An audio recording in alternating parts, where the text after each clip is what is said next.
Life, because as long as we're alive, we have the capacity to learn, and we need to learn, because nothing ever remains exactly the same, even in the most traditional setting. It's always changing, and you have to be able to absorb new knowledge, sometimes create new knowledge.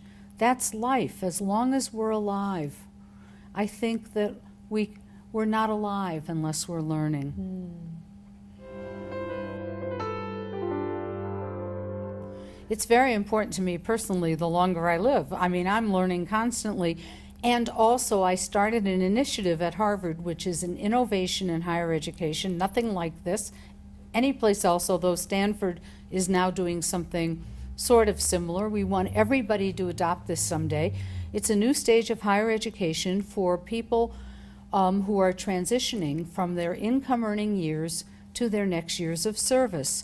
And they're back at Harvard, or some of them were never at Harvard. They're in school, they're learners, but they're also teachers because they have all of this rich experience. So they mentor students and they help students with their thinking, but they're also in classrooms learning as they think about the project or the venture that they're willing to devote their next healthy years to helping change the world. And we want to deploy a new leadership force of people at late career stages who still have enormous potential to lead.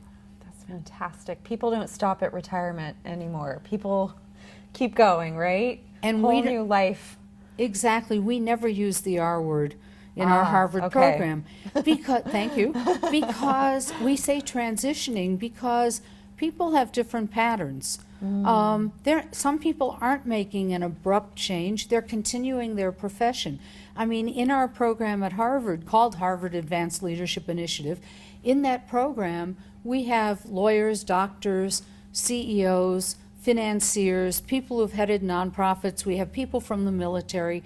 And some of them aren't dropping everything. They may still see a few clients, yet they want to fill up their time with something meaningful, and we want them to use their skills. The world has tremendous problems. That's the other reason for why I think learning is life, because there's a big world to fix. And we need a lot of people who are willing to devote themselves to fixing it.